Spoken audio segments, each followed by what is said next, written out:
for me on our inspirational moment. So he will join us for an impromptu moment. Thank you, John. I thought I would spend 30 seconds talking about why I am so impressed with Rotary in my personal experience. And I've been selling peaches in my neighborhood. And interestingly, it's amazing how many times I hear somebody speak favorably about Rotary and what we do. And it reminded me of the fabulous things this club does. I am so thankful for the friendships I now have today that I didn't have and wouldn't have had had I not joined Rotary. It's a remarkable group of people. As we work together, you find friendships that give connections, and they end up being lifelong, and I'm appreciative of that. So I close this moment with saying thank you, Rotary, for the wonderful part of my life it has become. Thank you. Thank you, Chuck. I knew you would do a great job. And let's go ahead and start our lunch and have some networking time. We're lucky today to have Carter Sales bring us our secretary report. Carter is a business development manager with Telecom Technicians.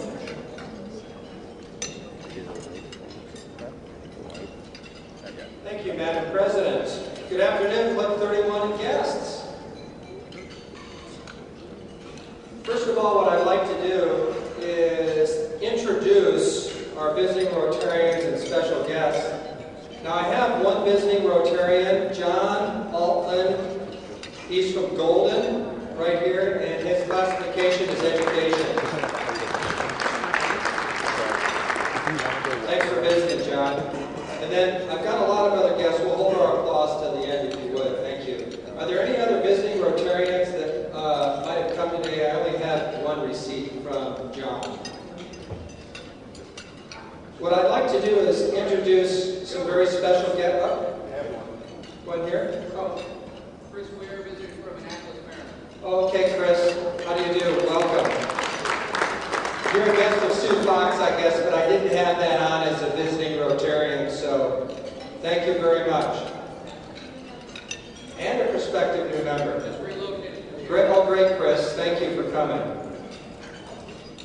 We have a lot of other special guests today, and I'd like to introduce them, and I'd ask that the sponsoring Rotarian and the guests please stand and be recognized. Andre Van Hall has several guests today.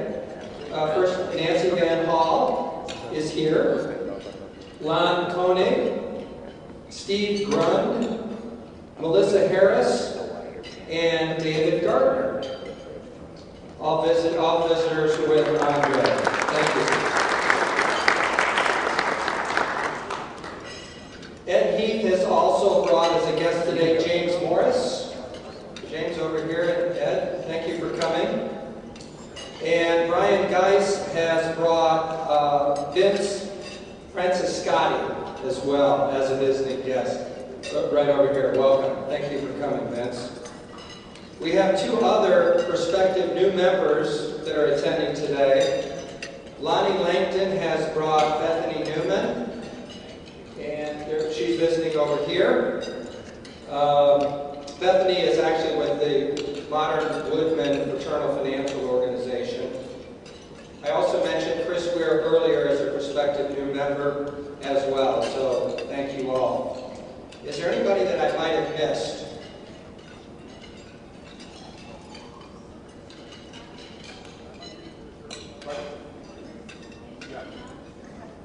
Superstition Mountain, I don't think I have. And who would that be? Hi there. I'm here for the summer. You're here for the summer, okay. Very good, welcome. Thanks for coming. Everybody, let's give a round of applause for all of us.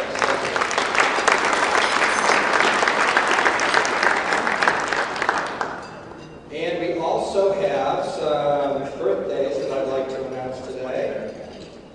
Lynn Woods is celebrating a birthday this week.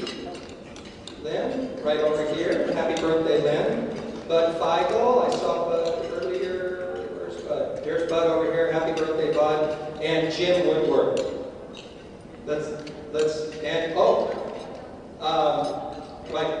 Daniel, our new member Daniel. Okay, very good, Daniel. Happy birthday, everybody. That's Daniel Schrader is our new member, celebrating a birthday today. All right, I have a few announcements as well that I'd like to get to, if I can find those. Please bear with me. The old-fashioned Rotary picnic at 4 Mile Historic Park is going to be Thursday evening on August 29th from 5 to 8 p.m. Their reservations will be required by August 22nd, so please see Jamie, and I would imagine that will be coming out also via email. Our family of Rotary, we'd ask that you keep the following Rotarians in your prayers and their families as well. Jay Yake's mother passed away very suddenly last week. She was 82. Jay, our prayers are with you and your family. Bill Hornsby has been in St. Anthony's, and Sue let us know that he will be moving home to hospice. As many of you know, Bill is the past president of Rotary, and he also authored the 75-year anniversary book entitled A Club and a City. So please extend your prayers to Bill and Sue and his family. Bill Diss is improving. He's been transferred from Swedish to an inpatient rehab center, and he'll work to regain his strength and some degree of mobility. We hope to see Bill back here very soon. Sue Anchorage Rogers is a Presbyterian. She received the 2012 Cranmer, or probably the 2013 Cranmer Award for land preservation work from the Colorado Open Lands organization. She's a rancher, a philanthropist, and a mentor, and she has really poured considerable time and resources into land conservation. We want to congratulate Sue. Also, save the date for Friday, September 27th. It'll be the Artist of the World's first event, so please look for announcements that'll be upcoming. I talked about Bill Hornby's books, The 75 Years of Club in the City. And last night I was sitting in my living room, and I have this as a coffee table book. I think everybody recognizes that this is the 100-year book for our club, Denver Rotary. And if you have it, pull it out and read it. If you don't have it, buy one. The new members especially, if you don't have it, this gives an excellent rendition of our club, the pictorial history of Denver. You're going to learn about members that we've memorialized, members that you see every day at these tables, on committees that you work with, and their contributions to this club, our state, Rotary International. You can find out about Denver boys, Denver girls, how that merged to become Denver kids. Our history and our notoriety in the whole Rotary organization is phenomenal. So I really suggest get the book, $25 if you don't have it. See Jamie or Darlene, and you'll be glad that you did. Well, today, in honor of Andre's dog, Pelham, I have some dog humor. So Andre, Pelham might be asleep under there or something, but I just want to make sure that he hears what I have to say, because I'm sure that he's going to find these very entertaining. So a dog walks into a bar and hops up on the bar stool. He looks the bartender in the eye, and he says, "Hey, barkeep, it's my birthday. How about a drink?" And the bartender thinks for a minute. He says, "Yeah, sure. The toilet's down the hall and around the corner." Hello?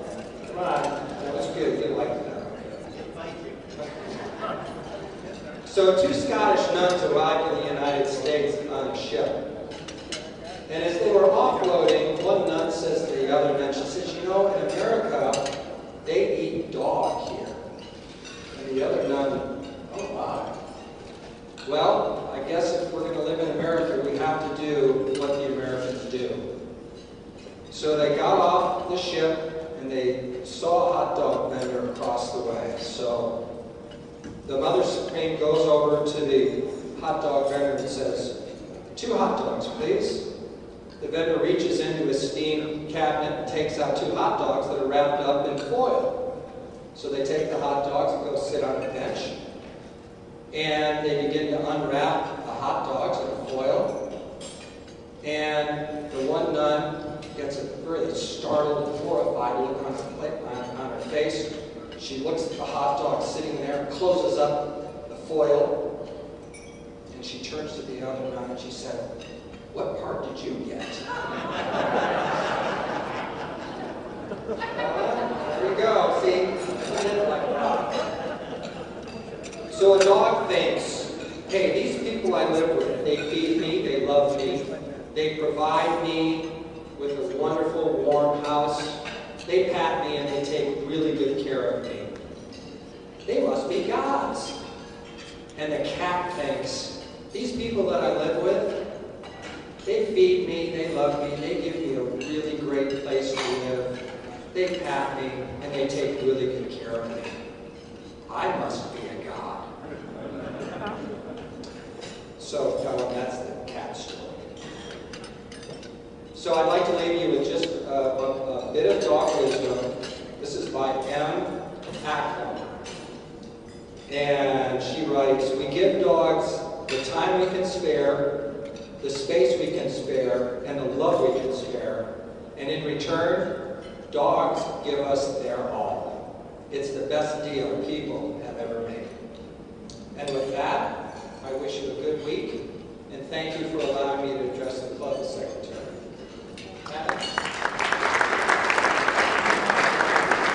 Thank you, Carter. We appreciate it. Next, I'd like to invite Debbie Kaufman to the podium for a membership moment.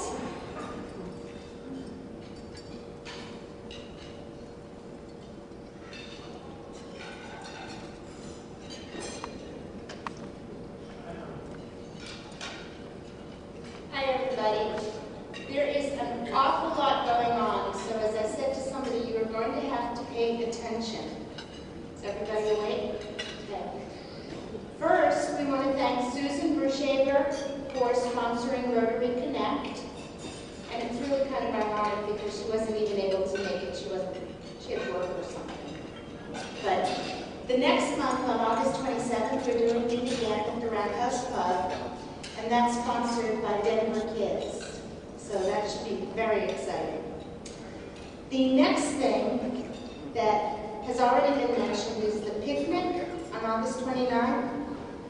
We need 100 people, which should be pretty easy in this club. And I think we have like 15 of you who signed up already. So don't just think, oh, I'll sign up at the last minute. Sign up now.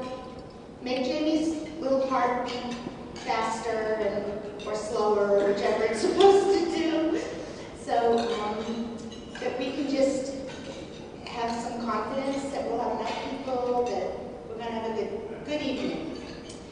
Then, the last thing is, there are a couple of really interesting things coming up, and every month or week, every 2 weeks, when you get the notice series about fun, you'll see there are a couple more dinners coming up. One's going to be at Lucius Ashby's, one's going to be at Mark Donovan's, and another one that I just found out about is going to be at Young Cho's. So look at the dates, sign yourself up. They're incredibly fun. We've had a couple already this summer, and it's a great way to get to know your fellow Rotarians in a totally different setting. And also, we will be having more details, but mark September 12th and 13th on your calendars for Palisades. Because that apparently, I've never been on it, but apparently it's a phenomenally exciting trip. Okay, so thank you, Susan. Look forward to Denver Kids. Sign up for the picnic. And read that series about fun and sign up for some of the dinners. I think that's it.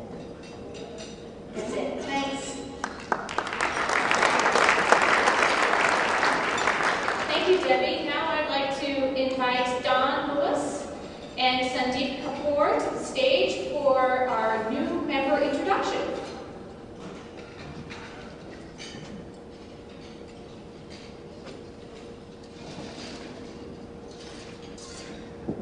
Good afternoon. We're here today to welcome two First, I would like to acknowledge members of the Sandy Kapoor family that are here today for you. His mother of 49 years is here, visiting from India. His wife of almost 25 years is here today, Valerie. And his 4 sons are also here. We have Mitchell, who's a senior at the University of Tennessee. We have Kevin, a sophomore at Georgia Tech. And we have Tanner at Rock Canyon High School and Ashton at Buffalo Elementary. Please join me in welcoming them.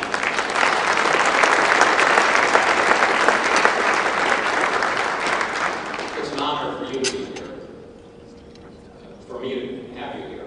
And then I'm also privileged to sponsor Sandy membership in our Rotary Club. His roots in Rotary run deep. He has been a member and a leader in 2 different Rotary clubs, one in Carrollton, Georgia, and the other in Morristown, Tennessee. And his uncle, great-uncle, was a district governor of Rotary in India. He's also an entrepreneur and a leader. He's a leader in business in that he has opened the first freestanding Chick-fil-A restaurant, as they say, premium fast food provider here in the city of Denver on Hampton Avenue. He also, that follows the successful opening of another Chick-fil-A in Morristown, Tennessee. But they left Morristown and came out here to our, and we're blessed by that. He also founded Vadim Technologies, Inc., and helped found Hometown Bank in Georgia as well, while he was in Georgia. All successful enterprises. In life, he's received a bachelor's in engineering in India and immigrated to Georgia, to the United States, became a United States citizen, and then obtained an MBA, married his wife Valerie, fathered 4 sons, and in general made a real success of his life there. He enjoys family travel, golf, snowmobiling, and community service. Speaking of community service, he's been very active. He was on the boards of directors of both the Morristown and Carrollton Chambers of Commerce. He served on the Morristown Hamlin Hospital Ethics Board. He's been active in United Way and was active in finding the president for the University of South Georgia. He also graduated from the Leadership Development program in Georgia. He's also an avid public speaker, by the way. I've learned that he speaks on things such as leadership development, remarkable service, which ties into the Chick-fil-A philosophy, and a grateful immigrant story, which I just can't wait to hear in full at some point. So I sponsor Sandeep for membership. Excellent. Sandeep, welcome. As you know, Rotary is a worldwide organization of business professional leaders who provide humanitarian service, encourage high ethical standards in all locations, and build goodwill and peace in the world. Approximately 1.2 million Rotarians belong to more than 33,000 Rotary clubs in 170 countries. We welcome you as a member of Rotary Club 31 because you are a leader and because you demonstrate the qualities of head and heart essential to sharing the message of Rotary through service and networking. We believe the principles of Rotary Club 31 are safe in your keeping. You joined Rotary because your sponsor helped you understand how your life would be richer with Rotary in it. We invite you to explore committees and start networking with our trusted partners, other Rotarians. Once you take those actions, you'll discover the true essence of Club 31 Rotarians, people with a soul for service. We also look for you to inspire us to become better Rotarians as we serve our community and world each each day. Thank you for making this pivotal decision to continue your Rotary commitment with Club 31 as your new Rotary partner, the largest, oldest club in the state of Colorado. We look forward to connecting with you in your journey of discovering your own passion for Denver Rotary projects. And thank you, Dawn, for inviting and inspiring Sandy. The time is now to engage Rotary and change lives. Please join me in welcoming our newest member, Sandy Corporal.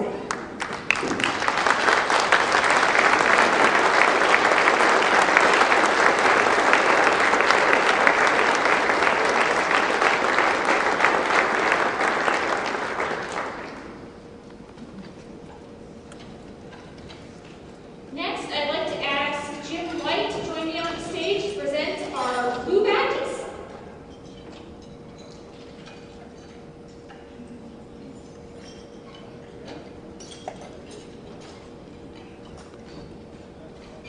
Thank you, President Allison. First of all, I would like everyone in the room who is wearing one of our 6-month red badges to stand just for a second for a mark. Everyone who's wearing a red badge, stand. Now, what I'd like you to do is to turn around and introduce yourself to the person at the next table that you don't know. Just introduce yourself very quickly. And then, now have a seat. And then, what I'd like you to do is next week, seek out that new member. If you just shook his hand, meet him at the front door and find out who they really are. And in the meantime, I would like the following members to come up forward. Your blue badges are up here. You get those after being a member of our club for 6 months. And it signifies that you're not one of the old guys or gals, and you no longer have that red flashing light that says, hey, I'm new, and it's easy to meet people. So, too bad for these guys. Here you go. Come up here, if you would, please.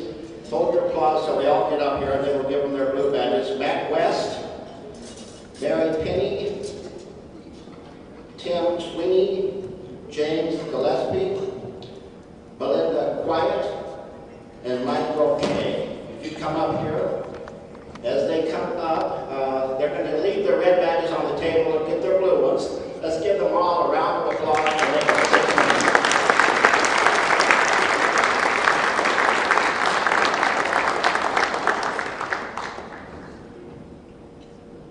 Next, I'd like to ask Wynn to join me on the stage and Charlie to come right up behind her. Wynn is going to do the high school scholarships and Charlie's going to do a quick speech announcement.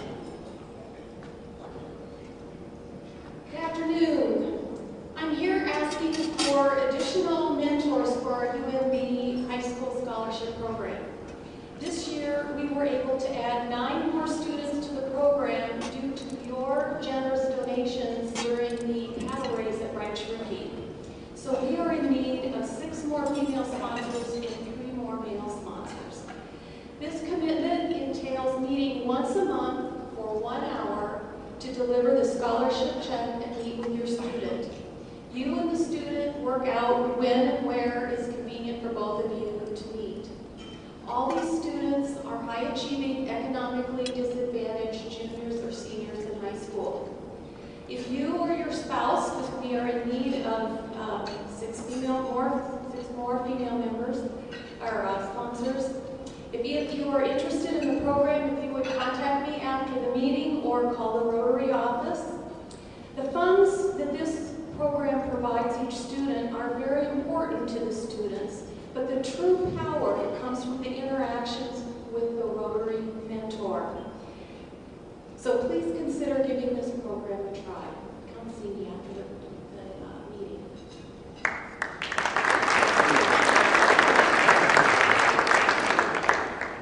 The peaches are coming. The peaches are coming. The peaches are coming. On August 31st will be the peach delivery day this year. That is the Saturday of Labor Day weekend. So you need to get your orders in by the 23rd. It's been a rough crop on the western slope, but we have an assured source of supply. We can get all of our orders filled.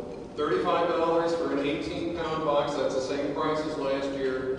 $43 for hand delivery of boxes that will be made on Tuesday, September 3rd. So I want you to keep in mind that getting peaches is a great way to both buy better friendships and buy goodwill. So think about, I'm a lawyer, I know these things. I have to buy goodwill. So think about your top 10 clients. They would love to get a box of peaches.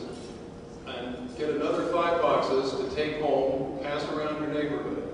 And I guarantee you will build goodwill and better friendships. Keep them. The peaches are coming. Thank you, Charlie. Next, I'd like to invite Peg Johnson to the stage to introduce our speaker, Andre, today.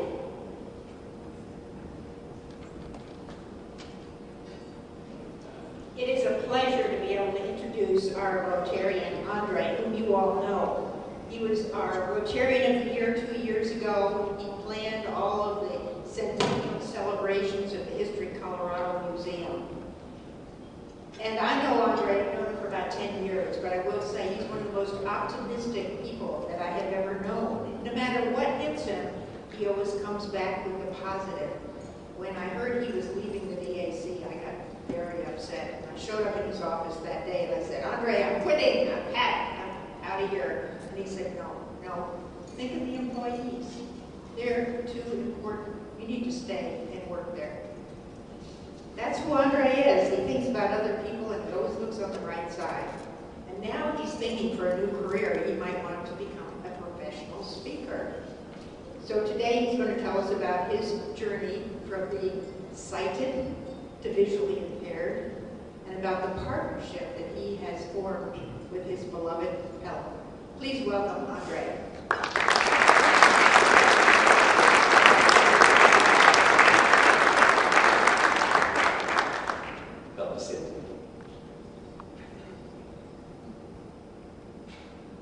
So, what did the blind man say when he walked into the bar? Ouch. Now, if he was from Argentina, he would have said, ay, ay, ay.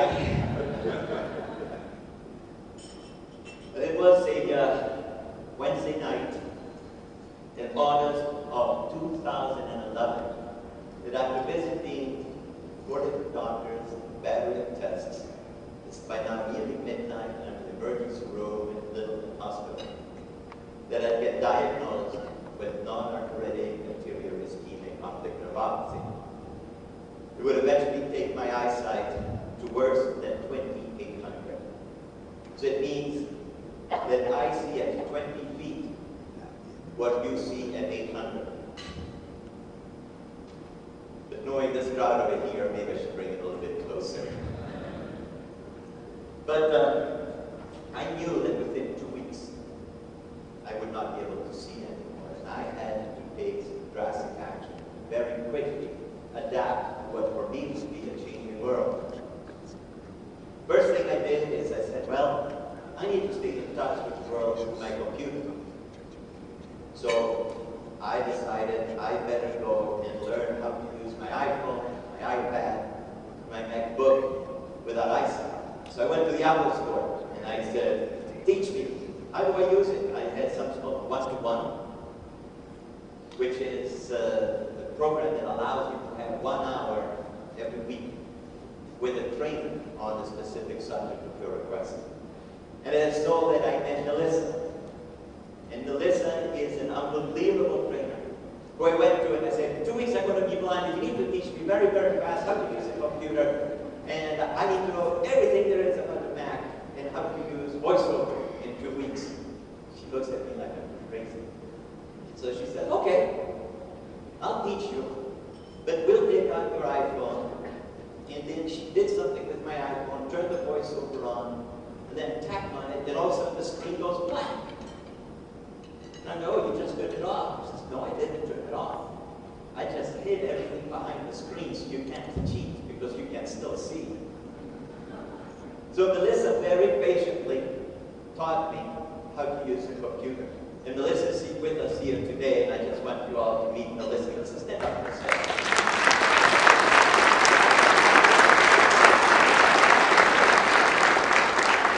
But of course, I had it easy, right? I had all the support, I had all the pity, I had everybody trying to help me out.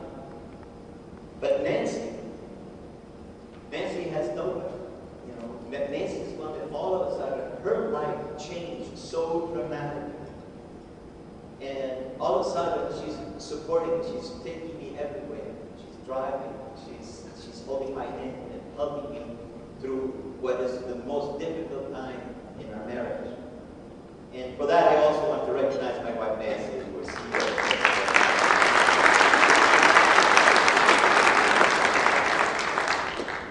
But fast forward. Now I'm also trying to say, okay, so how do I get mobility? How do I move around as a blind man? And it was not easy to find it out. And so I find out that Jack Barker, is Jack here? Wait, Jack. But Jack Barker was unbelievable, and he was going all over town to find stores for the blind and found the Colorado Center for the Blind and sent me there all of their material and said, okay, you need to go to CCB and learn how to be a blind guy. But CCB expects you to be there 8 hours a day for 6 months. And if you have a little bit of eyesight, you use occlusion glasses, you can't see anything at all. They want you to merge in the world of the blind. Well, I was still employed here at the BAC, and there was no chance for me to do that. So then I found out about the Department of Vocational Rehabilitation, DVR, in Colorado, and I went to see them. And they told me, okay, we're going to teach you how to use a cane. But when I hear the word cane, bang, it reminds me when I was a kid and I was in school, and I was in boarding school, and our headmaster's nickname was the cane. And I got a few canes that I still remember from him. Well deserved, I must say. But here it is. This is cane. And they told me, and they said, you need to get used to this and how to use it. And there's different kinds of tips. I use a tip here that sort of slides a little bit. But there's different kinds of tips you can use. This one is to use as snow, and it rolls over the ground. Okay? Or you can use one that's called a mushroom, and well, it's up here, but it's here somewhere. And you tap. So they tell me and say, okay, Andre, this is now the extension of your arm. This is how you're going to reach out and touch the world. And I look at it, and I'm going, yeah, you got it. You call Nancy and tell her this is how I'm going to reach out and touch her. I don't think it would have gone over too well. But this is my new companion. And I started to learn how to use this. They call that mobility training. And it is crucially important that you learn how to use it. Because now you depend on your hearing and how you go around feeling the world and finding obstacles and finding that there's a break in the terrain and how to go and navigate. But you also have to learn how to cross a street. And streets are divided into minor, intermediate, large. And the training is how to get to cross a large intersection with your cane. I had to cross Colfax and Broadway. That's large. You have to do it with a cane, and you have to do it by listening. You stand in the corner, and you wait for the light pattern to go around. And you listen. Is there a left turning signal? Because the cars are turning left. Is there a right turning signal? Because the cars are turning left. When are they coming? When are they going? So when you see a blind man at an intersection waiting, there's nothing wrong with going and saying, the light is now green, it is safe to cross. So that they know. Don't grab them. Don't grab them. Just let them know that it is now safe to cross. So once I get used to intersections and I know the patterns of light, it is safe for me to cross. Then I decided, well, this is not me. I can't do this. I was literally getting tennis elbow, and from reminds me of the story of the gentleman standing in the bus, and the lady is looking at his crotch, and looking at his crotch. Finally says, man, it's just golf balls. She says, oh, wow, does it hurt as much as tennis elbow? But I was starting to hurt, and I'm going like, there's got to be a different way of getting around the world. So I started to think about a dog. But our beloved Rhodesian Ridgeback had been just put down a year ago, and after 6 months of hesitation, we finally got rid of all of our dog paraphernalia. Yes, we're Colorado, but I did say dog paraphernalia, okay, not drug paraphernalia. So we got rid of it all. And now I'm considering to get another dog. And in my mind, I was thinking of a dog that's nothing more than a self-squeezing poop tube that would take a lot of attention and that takes a lot of brushing. And that it would be more work than it is worth. So I'm hesitant, and I'm hesitant. And then I said, okay, fine, I'm going to go and buy myself a guy. And so I go on the internet and I do the research. And I find out you cannot buy a guy. I also find out there's no place in Colorado that raises guide dogs. There's only 9 places in the whole country that raise guide dogs. And one of them was in San Rafael, California, called Guide Dogs for the Blind. And 3 people that I had met in my haste to understand the blind world had dogs and guide dogs for the blind. And I was very impressed with those dogs. So I figured, okay, I'm going to go and give them a call. I gave them a call. They told me, you need to fill out a short form that we'll send you. The short form was 10 pages long. I filled it out, sent it to them. And then they said, okay, now we want to schedule a phone interview. Phone interview was 2 hours. It was so thorough. They wanted to know where I was born, what my hobbies were, where I lived, why was I blind, how mobile was I, did I know dogs? And it went on and on and on. I thought I had misdialed. Instead of dialing GDP, I had dialed the NSA. But then I realized they already heard everything I ever said, so they wouldn't be asking me the questions. So that was then over. And then they decided, okay, fine, Andre, you passed that test. Now we're going to send someone to your home. The person came to my home, and she interviewed me for another 2 hours. Different questions, different things. Where do you live? And wanted to see the house, wanted to see my neighborhood. And the questions went on and on and on. And I was getting nervous. I was waiting to hear the sound of the rubber glove. She was going to do further inspection. Thank God we didn't get there. But what happened next was very interesting. So there's something called Juno. And Juno is an imaginary dog. And it is a universal dog. This dog is used by all schools for the blind. And she says you need to walk 1 mile away from your home with your cane. And you need to demonstrate to me you can cross minor, minor, minor, major, major. Thank God for the training that I received from DBR. We're a mile away from home. And she says, all right, now we're going to do Juno. She said, I am the dog, and you are the blind guy. You're going to fold up your cane, you're going to put it away. And Juno is going to take you home. Now you have to understand, Juno does not know when the light is green. That is my responsibility. My partner's job is not to decide when it is safe. That's why mobility training was so important. And I now need to demonstrate to her that I knew how to safely cross the street. Because they don't care one bit what happens to me, but they do care what happens to him. So she grabs this like this, and I grab it like so. She gives me a set of commands and says, these are the commands that you need to know by heart. And this is how you're going to guide the dog. She proceeds to tell me, she says, you know, Andre, one time, every time you get a new dog, because you retire your dog, you have to go through the same interview process. You have to go through the same training and everything. So there's a gentleman that I went to see. He was on his 5th dog.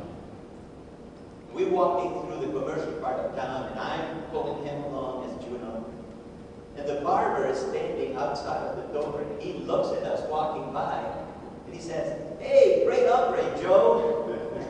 And it was a great hombre, because she was an unbelievable woman.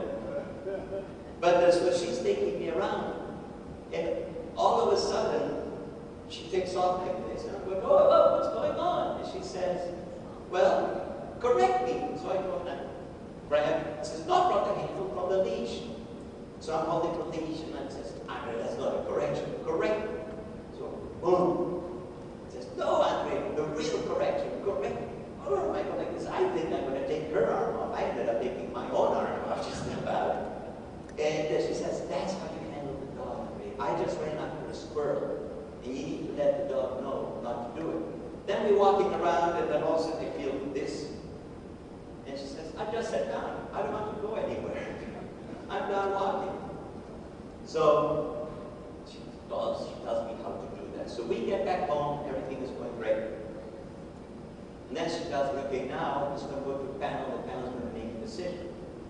So I get a phone call, and they say, "We are 6 trainers that are training 12 dogs for the 6 clients that are going to come here the week of July 8th. You have been approved for a dog." And they're going, "What kind of dog do you want?" "What kind of dog do you want? A Chihuahua? Or a Schnauzer?" I'm like, "No, the wiener already went to New York." So I'm like, "Well, what do you mean, what kind of dog do I want?" And they said, "Well, there's Labradors, Goldens, or mixed." I said, "I don't care." He says, "Great, that was a good answer. Where do you want to train? You want to train in our Oregon campus or in the center of Alabama?" I don't care. "You mind if you give your dog that already served someone but didn't work out and has been retrained?" I said, "I don't care." He says, "Great. So that means you're going to get a dog sooner than if you had said, I want a color or a breed or a campus or whatever." So I'm set up to go on July 8th to San Rafael. And the welcome that I get there is just unbelievable. Okay. They put me up in a hotel because the facilities were being rebuilt on campus. And they fed us, they lodged us, and they trained us for 2 weeks. I started with the dog Betsy, and Betsy and I trained for 10 days together. They sent me audio files ahead of time. And these audio files were so that I could start to listen on how to feed the dog, how to feed the dog, and how to go about living with the dog. And all of those I listened ahead of time. Then we go to class. We start at 6 o'clock in the morning every single day, and we go to about 7, 8 o'clock at night on the days that we did night walks because daily. But we also then had to do all kinds of walking on the street.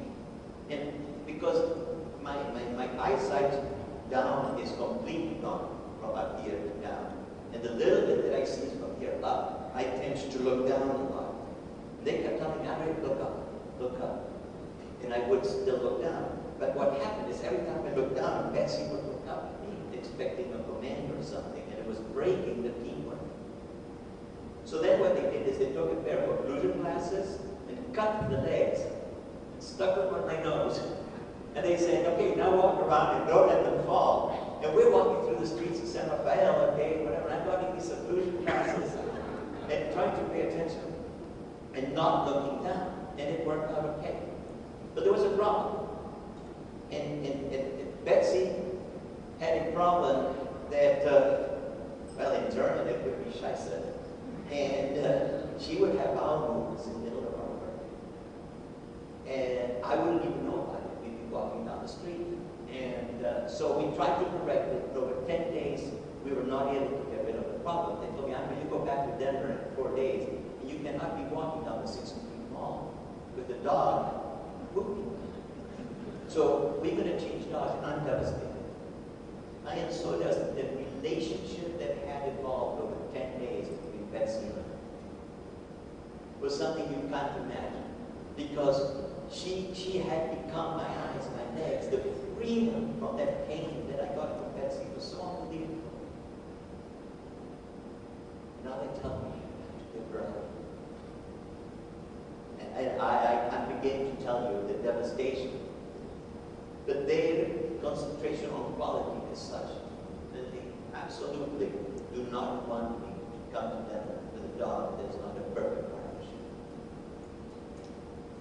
So I had to give Betsy back. And I could not stop tearing up. Every moment, every second, tears got done. I go back to class and I attend him all day in class. And I'm convinced when they tell me that I can't have done, that I did something to ruin Betsy. I can't have done. And I am panicked. And the nurse comes and gets me. And she says, we need to talk to you. And I'm shaking. I am so upset. And they bring me to an office. And they sit me down. And they tell me I'm going to be somebody we want you to meet. Next thing I know, there's a pair of paws on my legs. I'm sitting down. The pair of paws on my shoulders. And I'm crying. This boy comes and licks my face. Licks my face. And I was so sold. I was so sold. This guy has been so unbelievable. The work that he does, the understanding of the world, the understanding of people, the friendship, the companionship, and the love that he has brought into our house is something that I can't even begin to describe to you. I was told that the investment in these dogs is $70,000 by the time they live. But there was a problem, okay? So I had already passed traffic training. And traffic training is where you're walking down the streets and they order drinks.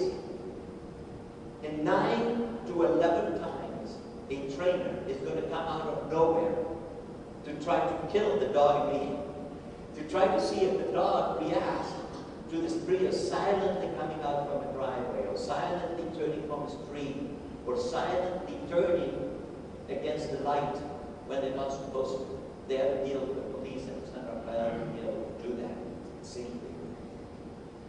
And their job is to attempt to do this. But Pete was the head trainer. He had been 30 years training, and we were the last class he ever would train. He told us, he says, in 30 years, no dog has ever allowed me to kill a client. This is my last chance. So I'm going to be trying real hard. And he did. But Betsy and I passed the test. But then gleefully he comes to me, he says, Andre, you are my absolute last chance, because with you, I don't have any other chances. So, Jamie, can you roll the video, please, if you want to look at the screen? This was taken with 4 different street cameras at an intersections in the streets of San Rafael.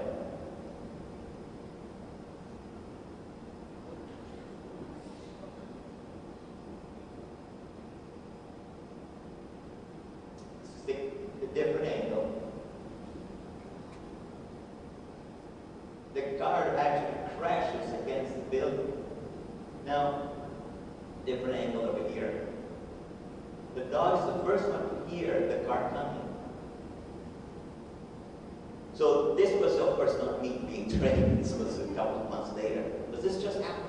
And this is a true video from San Rafael. And you see the dog actually reacting before anybody has a warning the trainer. And the trainer grabs the client and they run around the corner. That is the miracle of these dogs, the work that they do. But the miracle comes from the volunteers, from Doctors for the Blind.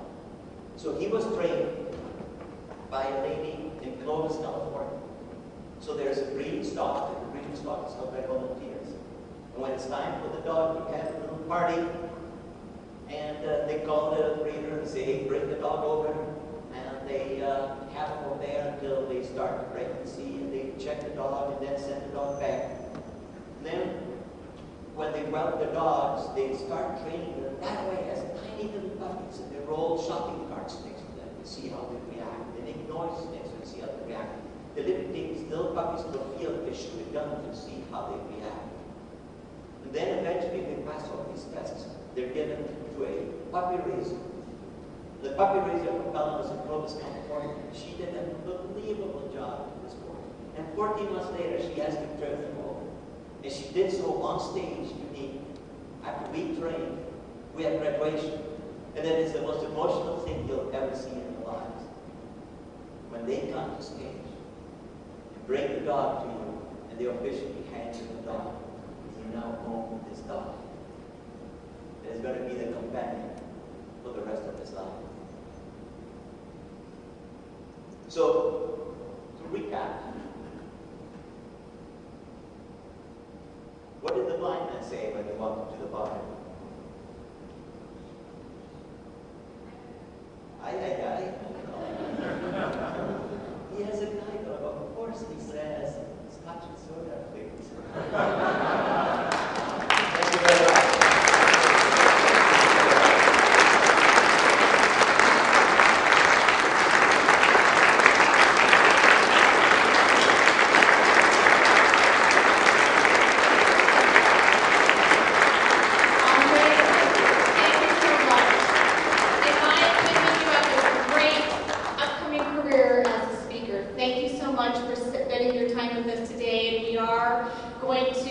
Make a donation to polio in your name, so thank you very much. Thank you. And just a quick announcement, I just found out that Kisa Montaigne is having surgery today. It's fairly extensive, and so we will keep you updated on how she is doing.